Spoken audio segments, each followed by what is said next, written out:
Hi everyone, my name is PK. Here I have the wonderful Tapti with me. Tapti is a client of the Property Investment Accelerator. She's done really well. She's bought 3 properties in 3 years in different states. She's based in Brisbane and is in the logistics sector, in the warehousing sector. Mother, a wife, really hardworking. It's not just a 9 to 5 job, she was saying to me.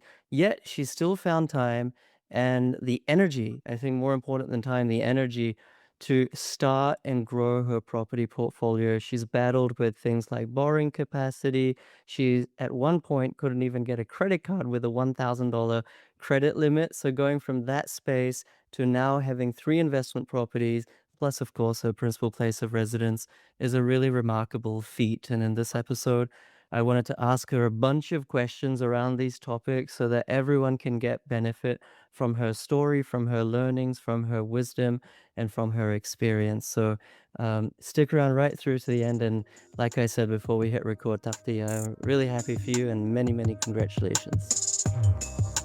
Welcome to the Oz Property Investment Mastery Podcast. My name's PK and I help busy people build passive income by buying top 5% growth and cash flow property and build a portfolio using data without wasting months doing research, spending weekends at inspection or catching flights, or dropping $10,000 to $20,000 on buyer's agents every single time. So if you're confused, lack confidence, and just overwhelmed with all the information and marketing misinformation available online and don't know where to start, then this show is for you.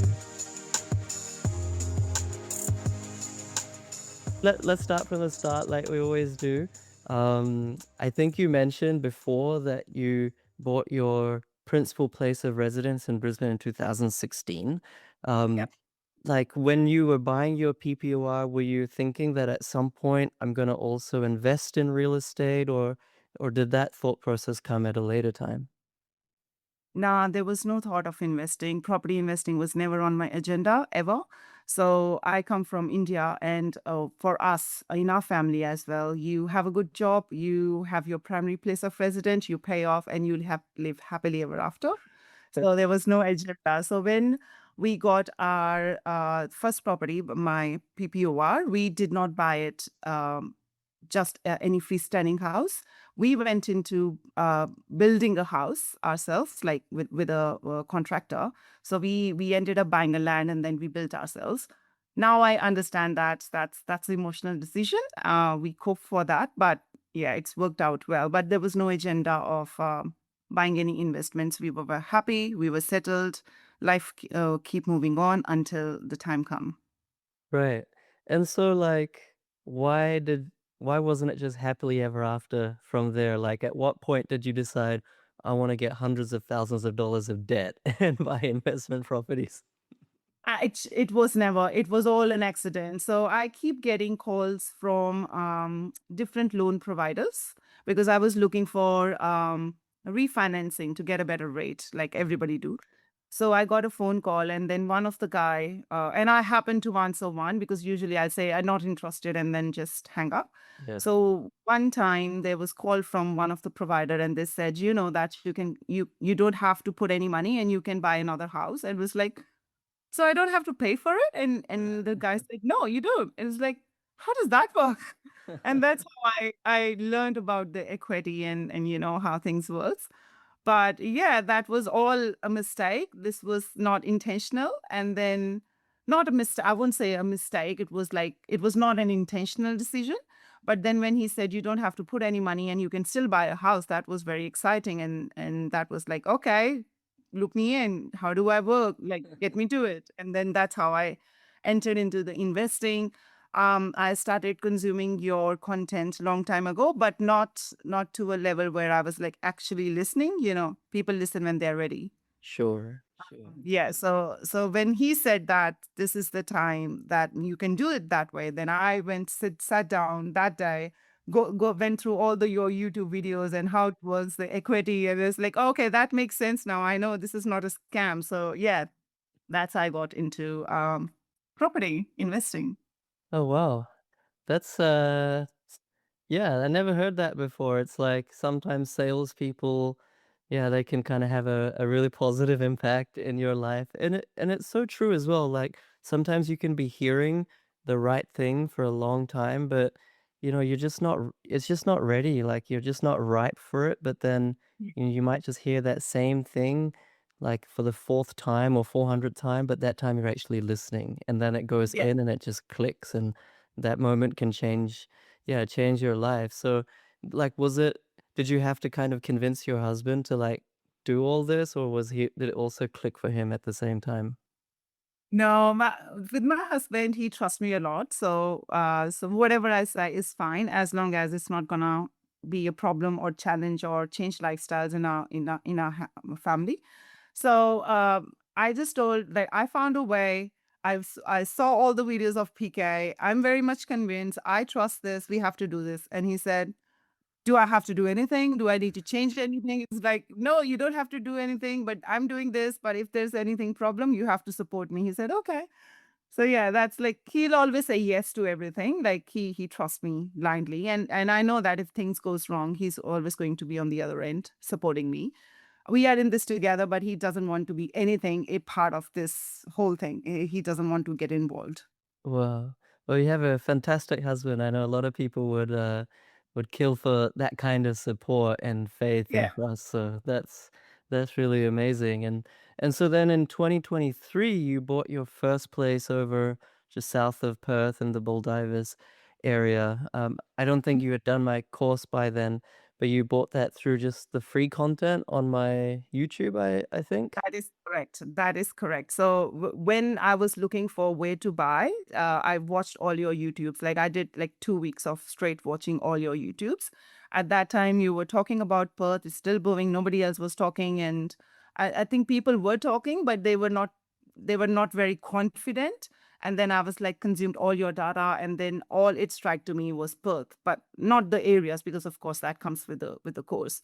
And I was like, started looking what was my borrowing capacity. I started looking with what I can get. And then Bill Davis was the top one popping up everywhere.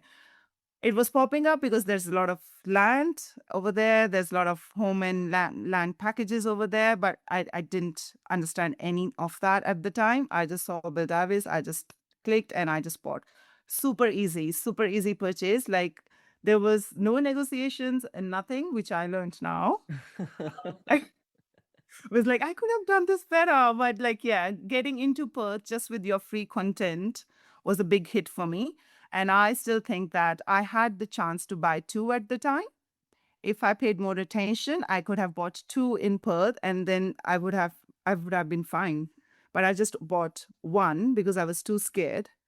But the Perth was like big on the maps from all your YouTube videos. So yeah, I invested in Bill Davis at the time. Right. I get a lot of messages actually of like people buying properties through just the free content.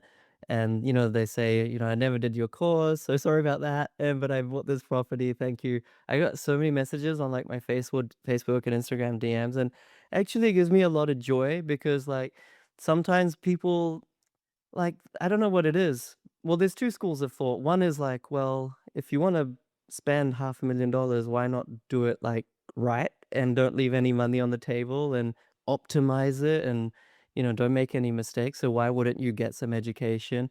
But I think the other school of thought, people who don't do the course is like, maybe they haven't built enough faith or trust in me or they don't have trust in the education model or I don't know, what was it for you? Like, or did you feel that the $6,000 in the course was, like, taking away from your deposit? Please give the honest answer because I think a lot of people might resonate. So the problem with me was like, as I said, we are not high income earners. We are like on basic wages. The problem with me to get out that $6,000 was not like out of my pocket. That was my first thing. Like I can't give anything out until I know I can see the results, something like that. But when this Bill Davis thing happened, and I was consuming a lot of your YouTube content, and it was growing at the same time even after the purchase, then that gave me the sense like this thing can work, this is giving results, so I should do it better. Like it was after my first one that the thought clicked that I need to do this better. I've done it without just hearing from PK like buy in Perth, without knowing which suburb, which block, which area. If I have done so well doing this one, I can do better by consuming all the content in the course. There are so many noises out there. You really don't know which one is the best one for you, whether it's going to work. For me at the time, it was more like, am I going to waste my 6,000 like and then achieve nothing? Or is it going to add value? Because 6,000 for a regular household is still a big number. Hmm. Um, it is for us though. Like it's 6,000, I can just let go of like that. And then I have to save for your course as well. Like I have to put in money every week to be able to do your course. Because after that point, buying property in Baldavis, I was convinced I have to do this. Then I put some money in my budget to save it for that amount.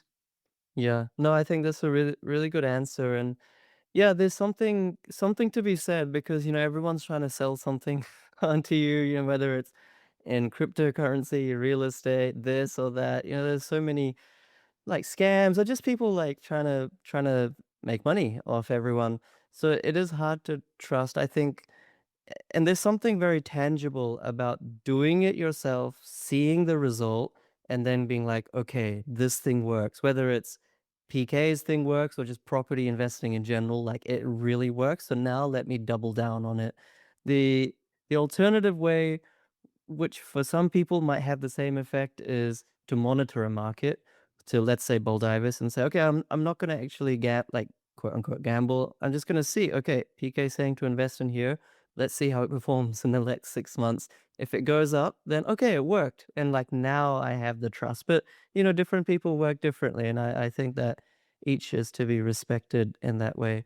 Um, and so then you made the decision to do the course because you're like, okay, like, let me, like, optimize things, let me get even better. Did you have borrowing capacity left at this point, or what was that situation like? Yeah. So before buying Baldavis, both my husband and myself, we were in PAYG. After buying, and we did had a lot of borrowing capacity at the time and equity as well. So because I was too scared of the cash flow, how it's going to change our lives, I only bought one at the time. And after this Baldavis, my husband decided, because also we were both juggling, we both have long hours job. Our kids were actually suffering because they hated aftercare, they hated before care. So we made a decision that one person have to go flexible. And my husband decided to leave his PAYG and start doing Uber to gain that flexibility. So that reduces our borrowing capacity. So if I knew that that's going to happen and would have done the course, I would have bought my properties before he would have made that decision.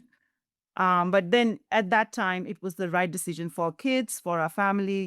Kids want to come back home, and they are happy now. Everybody's happy, so that's the right decision. Since that happened, we lost our borrowing capacity. We had nothing left, and which made me more into like I need to do the course. I need to explore my ways to get the more borrowing capacity because without that, even if I do the course, I won't be able to get a property.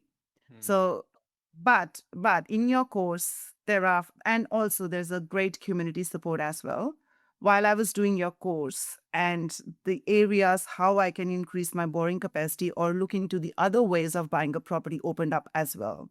So you in your course, as you provide a team as well for accountants, the mortgage broker, and everyone.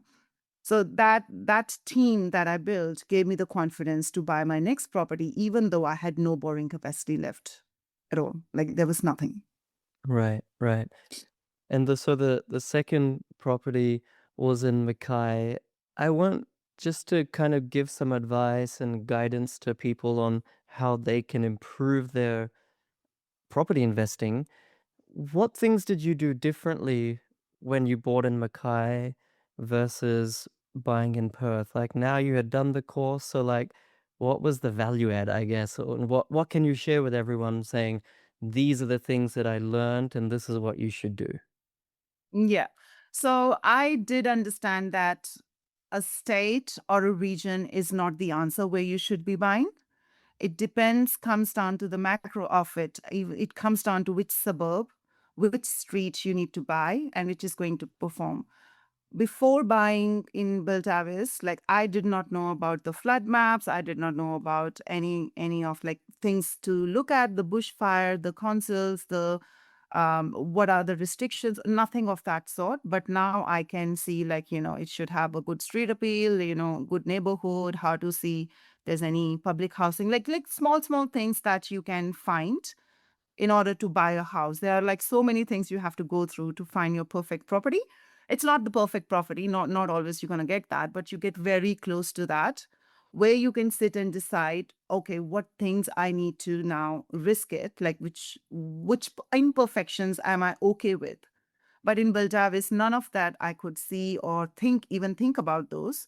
So after doing the courses, give me the confidence to narrow down what exactly I'm looking for, to take, like, there are, like, in a day you will get 10 listings, so you will be able to just look into the one listing that you are wanting to have, just because it meets your guidelines, and then go hard onto that one. So I believe that, like, rather than going through a whole thing, you can just focus on one thing after doing the course. This is the best thing that I've learned. You gain the control, you know what you're buying, you are not relying on anyone, and you know what you're talking about. So that the course gives you the confidence to go out in the market and talk your deals.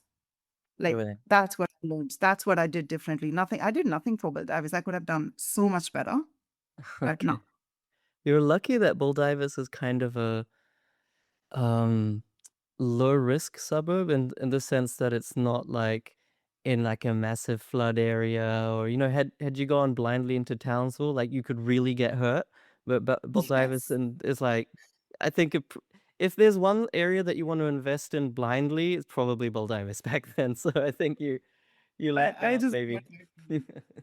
I was like, I just got lucky. I look back, I was like, geez, that was a decision. I should have, like, and now if you ask me to do that again, I would have not done that, knowing all the things. But that was the just blindly I took the risk, and it just worked out. Yeah. Hey, all's well that ends well. You've still done really, really well over there. So, the second property, um, in terms of getting it over the line with the banks, did you go with like a second tier lender, or was that the third property that you did that with?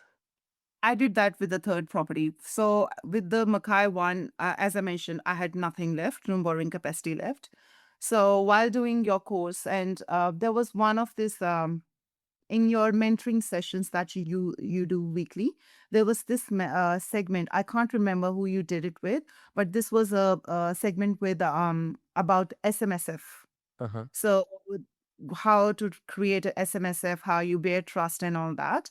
Very deep insight on how to do step by step. And that what attracted my attention. It was like, okay, so I don't have anything in my borrowing capacity on this side because I've lost PAYG1. But I still see hope in the other segment, which is like SMSF, because I've never explored superannuation before. I used to do always salary sacrifice, which has boosted up my super. But like, yeah, that was the area that gave me the ping that I have to go and explore this area more. So yeah, I had talked to the team that I have Jenny. I work with your guided broker. So she gave me all the tips of how to do it, like what I can achieve and like how much I can get. That was still limited, but that gave me hope that I can get into the property market ASAP.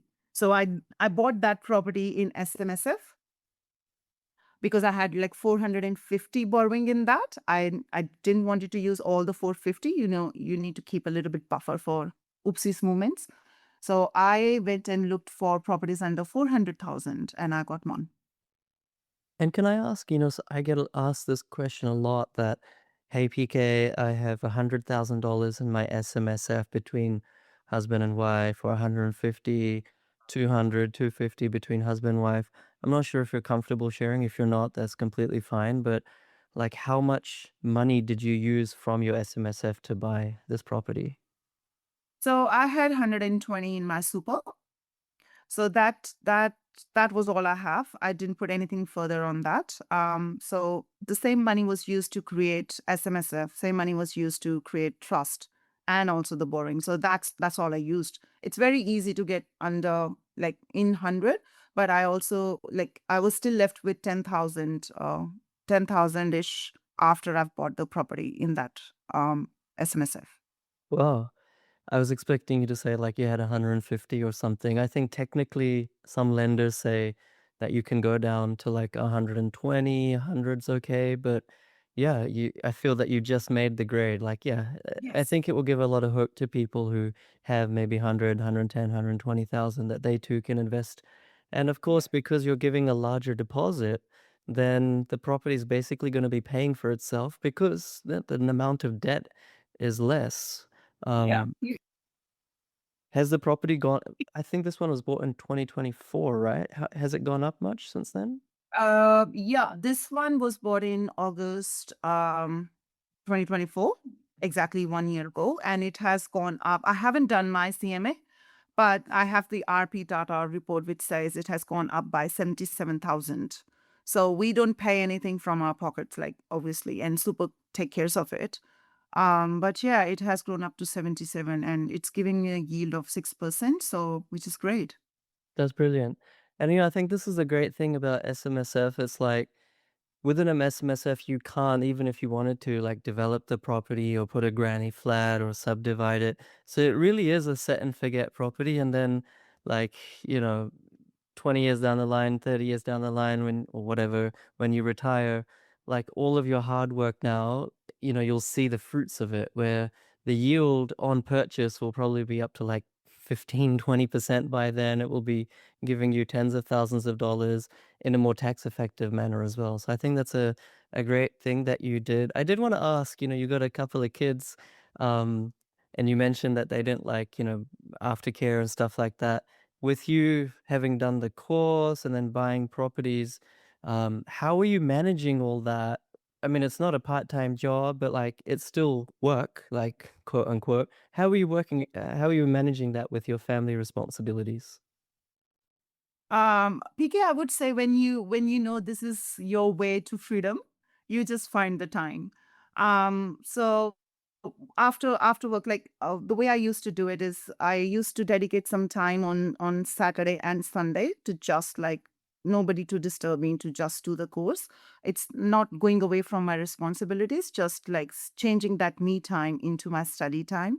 So that's what I did. Also, I with the property hunting, what I used to do, like every day when I used to come back from work, like I used to log in after putting kids to bed, and I used to do my research and I would do late night emails to all the agents and everything in the morning while going to work. I used to call them as well, so I think that worked for me, and I dedicate a certain time for me to just focus on the property side of things after work and before going to work. And then once it's done, I sit back for 6 months. I do nothing. Okay. So this is how I do it. It's not easy. I wouldn't say that like, it's you have to put in your hard work. It's not that you do the course and it will magically happen for you. You have to follow the process. You have to do your hard yard. But it's like you're not going to a second job. You're just doing it at home. I think this as my business. So as a side business. So I say I'm not going to a second job to earn more money. I'm investing in my business so that I can enjoy it 10 years later or 15 years later. That's a really good mindset. And for those people who are like employees but have that sort of sense of I want some control over my finances and maybe have a bit of an entrepreneurial flair, you don't have to take a big risk by, quitting your job and starting some startup. You can do this on the side. Of course, property is not going to make you rich overnight. It's not some like get rich quick thing. It will likely make you rich, but very slowly. And I think that's a good thing because also with that comes less volatility, less headache. You're not going to wake up tomorrow seeing all your money's gone, especially if you buy right. Cash flows are going to mean it doesn't impact your lifestyle. You've got three now. And of course, that was one of the criteria of your husband that do what you want, but I don't want to make like it shouldn't affect us negatively. Has having three properties impacted your lifestyle negatively at all? Not really. It hasn't. We are negatively geared in our properties because we have gone to third tier lender in our last one that has really challenged our cash flow. But we have a certain way of working. He takes care of bits and I take care of bits as long as we are not disturbed. it's fine. So it has not impacted overall. We did our checks just before, and it's like 10,000 a year is what we forked out of our pocket, which is what I'm happy to pay out of my pocket. This is fine. So my husband look after the house and all the expenses, and I worry about my investment and my mortgage. That's all I like. This is the way we work. He doesn't budge in my area. I don't budge in his area. Okay. So That's a good way to do things. And so with, the second tier lender, so you went to the second tier lender because your borrowing capacity was maxed out with the Big Four. Um, did you feel that to be like a risk, and what kind of, what was your mindset around that? So with the we I know it's not a risk. Like I know now what I'm doing. I'm not playing blindly. So I have that confidence, which gave me the confidence to go to the third year because I know the property is gonna grow. With the course, you can find the deals like you don't you. I bought it in a cooler suburb. I did not go into the hot suburb, and then eventually it became hot suburb. So this is how I invested. Your course teaches us like how much threshold or how much there's steam left in the boat. So we know where to go. So that gave me the confidence to take the risk further. I'm not scared at all. The property is growing as well. So with the first one, Bill Davis, that we took. So we have equity now at this stage to borrow more money out of that, and trust me, we haven't used any of our expenses or saving on doing any of this. So we used Beldavi's property now because it has grown a lot. It's grown like over a 50%.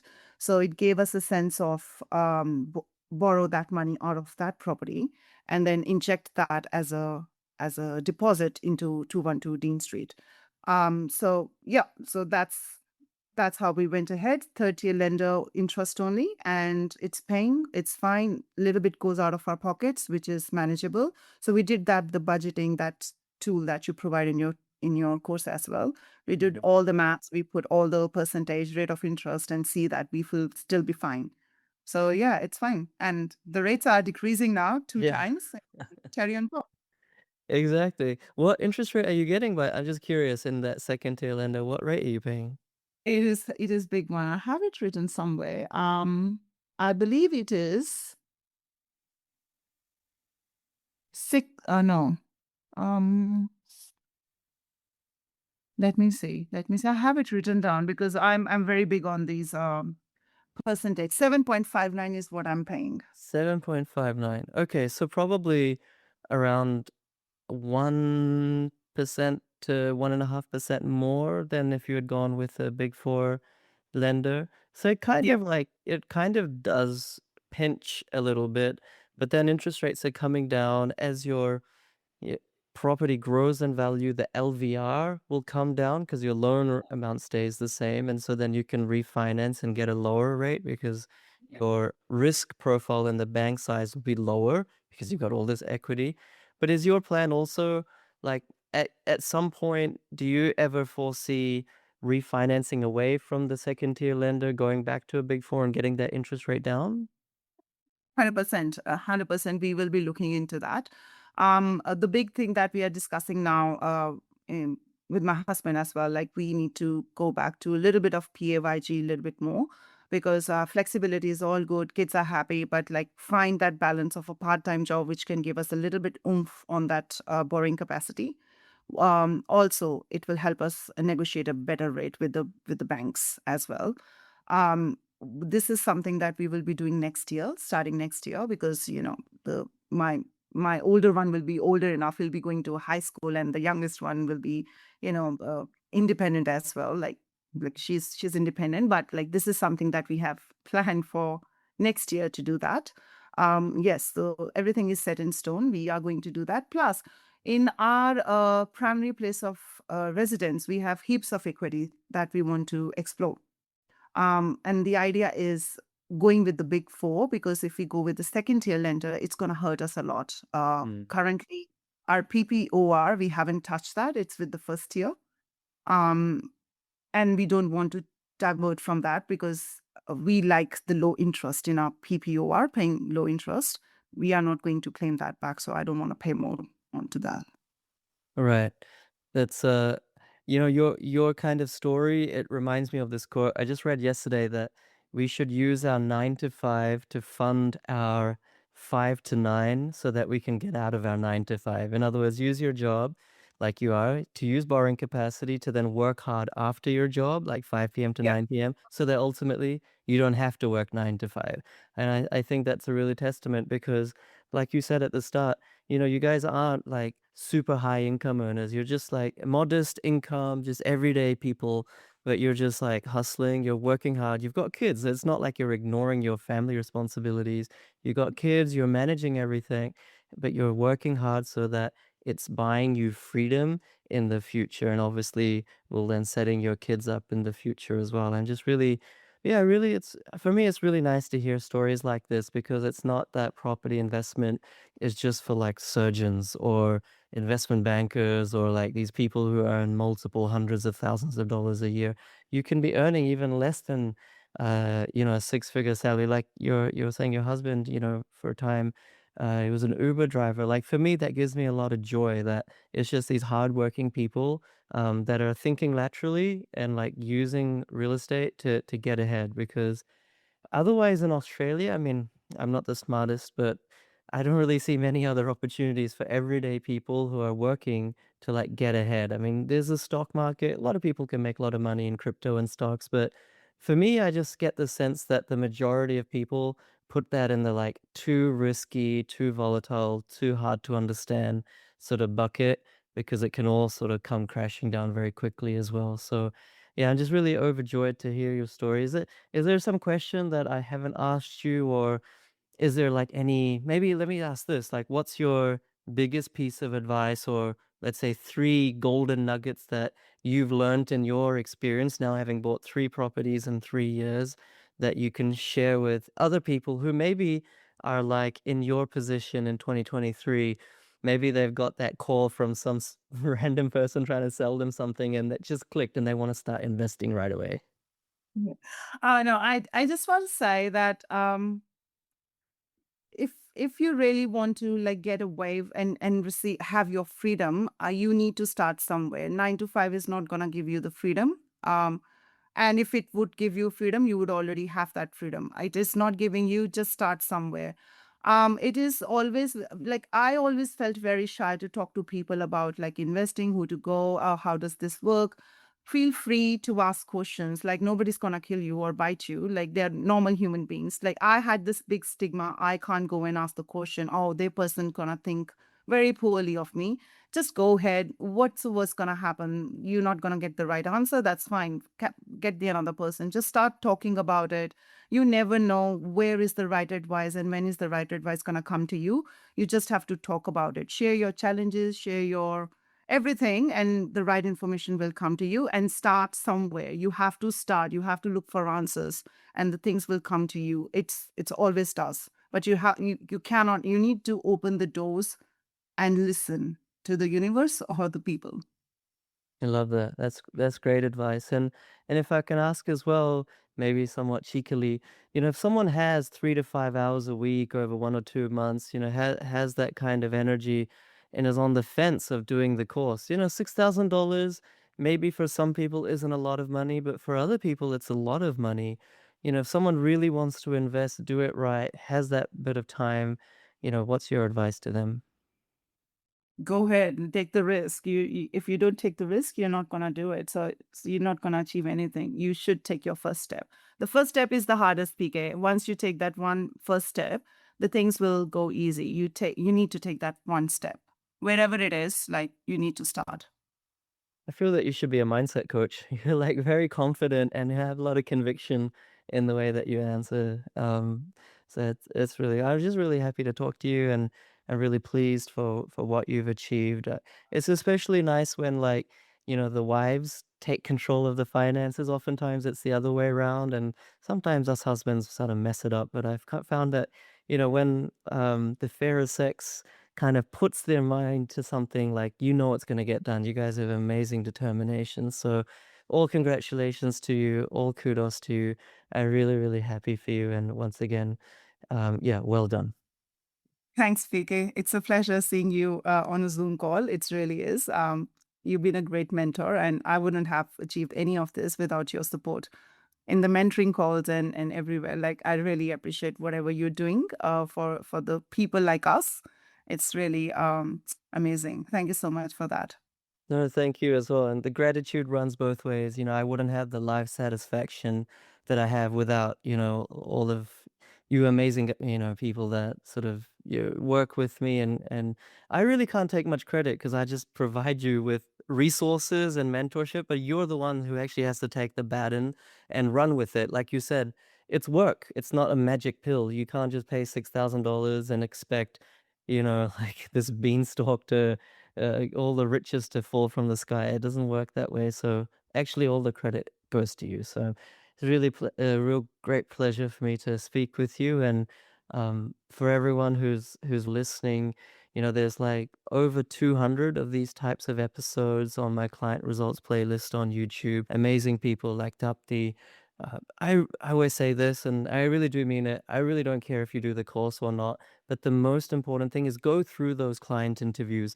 They're full of wisdom, they're full of challenges, full of successes, full of real world experiences, and you'll learn from them. You'll become inspired and educated, and it will help you take the very next step in your journey. Share this episode, like it, subscribe. Once again, thank you so much, Tapti. Thank you, VK. Thank you for having me.